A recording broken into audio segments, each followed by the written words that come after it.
Welcome to the flight deck of the USS Hornet. There is a great deal of history on this American piece of real estate. During World War II in the Pacific, everything from fighters to dive bombers to torpedo bombers used this deck to fly their mission. The Hornet saw considerable action during 3 tours of duty off the coast of Vietnam, and they flew everything from anti-sub aircraft to A-4 Skyhawk attack planes.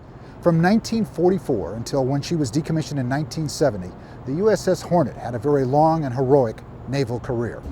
You know, the ship has been turned into a museum now, and anyone can visit, and if you do, you'll find some beautiful aircraft like this World War II Avenger called Miss June. Joining me now is Pete Sutherland, the COO and Education Officer of the Hornet. Hi, Pete. Hi. Thanks for asking us aboard. We Absolutely. appreciate the visit. And can you tell us about Miss June? The TBM Avenger was a torpedo bomber from World War II. As you can see, it's a pretty large plane. It's actually one of the largest types that the Hornet would have had. We've got a nice torpedo underneath there to kind of fill out the exhibit. This was actually named to avenge the Torpedo 8 squadron that was completely annihilated at the Battle of Midway. How many were built? Thousands and thousands of a lot of these World War II planes were built, but of course, after the war, nobody thought of them as an important thing to hang on to because there were so many. And so very few were preserved. We were very lucky with this one. After the war, this actually was sold to a private owner who used it to suppress fires. It was in the California Department of Forestry, and eventually it was given to us by June Foster, hence the Miss June. Miss June. And we painted her up in her original livery. You have many beautiful planes here, and helicopters as well. How many aircraft are aboard? We have about 14 or 16 aircraft, including about 4 or 5 helicopters. We try to have an example of just about every type of aircraft that would have flown off of this carrier during her lifetime. Well, that's really something. And now if people visit, can they just walk up and look at these aircraft? Absolutely, and that's one of the great things about the ship. You can walk around and kind of look into a lot of the cockpits. We have a lot of them so you can get pretty much up and close and personal with them. And one of our special features once a month is called the Living Ship Day. It's usually the 3rd Saturday of the month, in which case we move these planes up and down between our hangar deck and flight deck. And basically it's an aircraft elevator, which is about the size of a tennis court, and you and 45,000 pounds of plane go from here to there in 7 seconds. A great ride.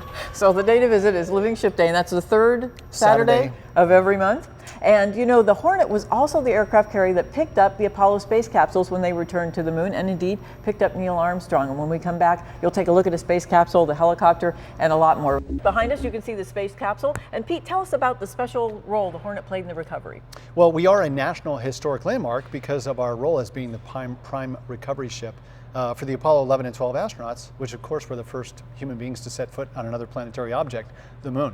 Behind us you can see we have an Apollo capsule on display here. The Hornet picked this up in 1966, so it's a great addition to our exhibit here. It really is a wonderful piece, and right next to it is this famous helicopter. Now, many of us, if you grew up in the 60s, saw this on television, and it is the famous 66 helicopter. Tell us about the designation of this. Well, this is a Sea King type of helicopter, which the Navy did use for anti-submarine, which is one of the missions that the Hornet finished up his career with. But most people know them because they were also used to pick up the astronauts when they were in the water with a capsule. Of course, the 66, which we have this painted up to look like, was the one that most people became familiar with because out of that squadron, HS4, they found that the 66 was the one that had a really sweet spot with hovering, and given the job of that particular helicopter was just to sit 15 feet above the water and make sure it was a stable platform for the SEAL team guys and whatnot to pick up the astronauts, didn't blow them away, that kind of stuff. They just seemed to use that one every time they picked up an astronaut, and so we as a nation and a world got used to seeing the helicopter 66 picking up astronauts that were coming back from the moon. And right next to this helicopter are some footprints on the floor. And tell us exactly what happened here. And this is one of the coolest things about the Hornet. This is actually the spot where Neil Armstrong put his foot down again for the first time after standing on the moon's surface. So you can come on board the Hornet and literally put your feet in the footsteps of history. We have them painted right here on the deck, and kids of all ages like to take a walk. Oh, I'm going to take a walk. So you can come to the museum and you can walk right in the footsteps of an astronaut, and you should do it. All your children should do it. Everybody should do it. This is very, very fun.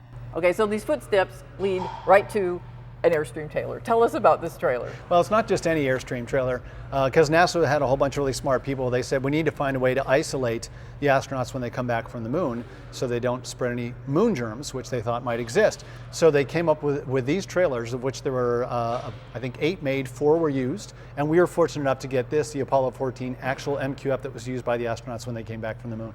Thanks very much, Pete, for having us aboard. We've really enjoyed our visit here today.